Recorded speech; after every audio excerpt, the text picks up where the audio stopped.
My first question to you, is India poised to be perhaps the voice of the global south? Are we going to achieve that objective? Before we started our presidency, the Prime Minister had a meeting with about 125 leaders of the global south, and based on what they had to say, we formed our priorities. All our key priorities are based on the inputs received. If you would later see the discussion all through the ministerials, the voice of the global south has been the common theme all through. We strongly believe that developing countries are the key to the future of the world. This year, 80% of the growth is coming from emerging markets. The IMF has said that in the next 2 decades, 2/3 of the growth will come from emerging markets because the demographics in these countries are very young. The population in the West is aging. This will be a very unique moment that the G20 will really speak the voice of the global south. 6 of the fastest growing 12 nations in the world today are from Africa, and making African Union a permanent member will be truly the voice of the global south as far as India's presidency is concerned. Is this conversation perhaps some time out amidst very, very strong engagements with all the nations, the Sherpas of all the nations?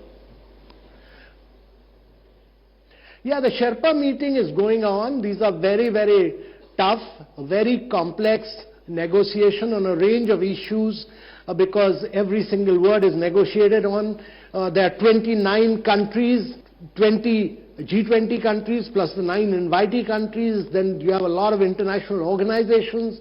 All of them are a part of this negotiating process.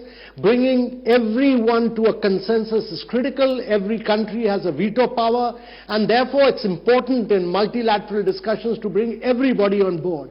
This is a very, very complex and a complicated job, but there we are. India has done this throughout the year very successfully, and we are hopeful of what the Prime Minister has termed as a very ambitious, very inclusive, very decisive, and a very action-oriented presidency, and a very forward-looking New Delhi leaders' declaration. Will India be able to achieve consensus across the board?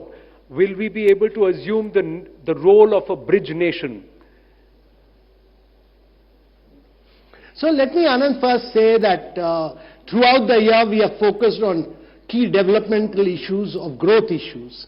The developing countries and the emerging markets, for them today growth is critical, development is important, inclusive growth is critical.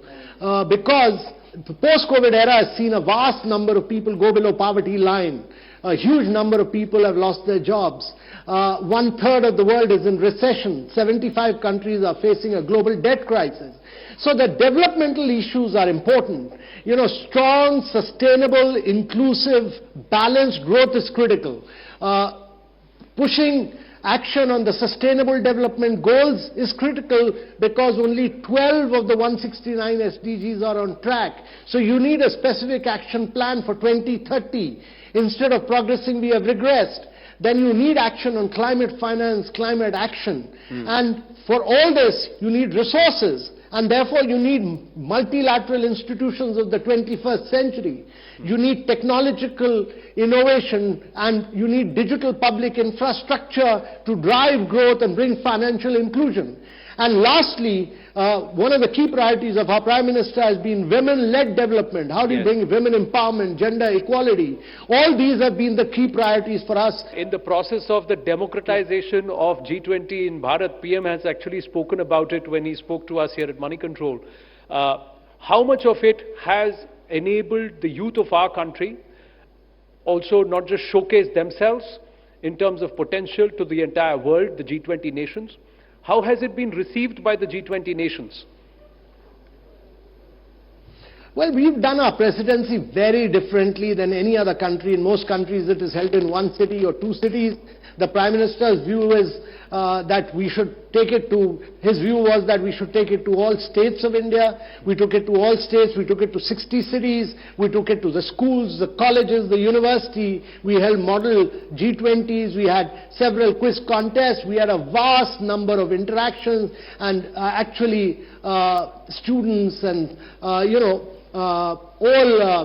schools, colleges, everybody participated in G20 in a very big way, and therefore my view is that it's been truly a people's presidency. For the first time, G20 was a people's presidency. Any of your counterparts who walked up to you and said, Mr. Kant, I have a different view of India now. Thank you for showing me all of Bharat?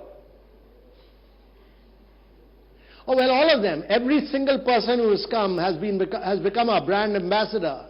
You know, the soft power of India has truly been on display. Every single visitor here, over 100,000 people, delegates who came here, they're all our ambassadors today, and each one of them is sending about 10 to 15 people more. So the word of mouth publicity has been enormous.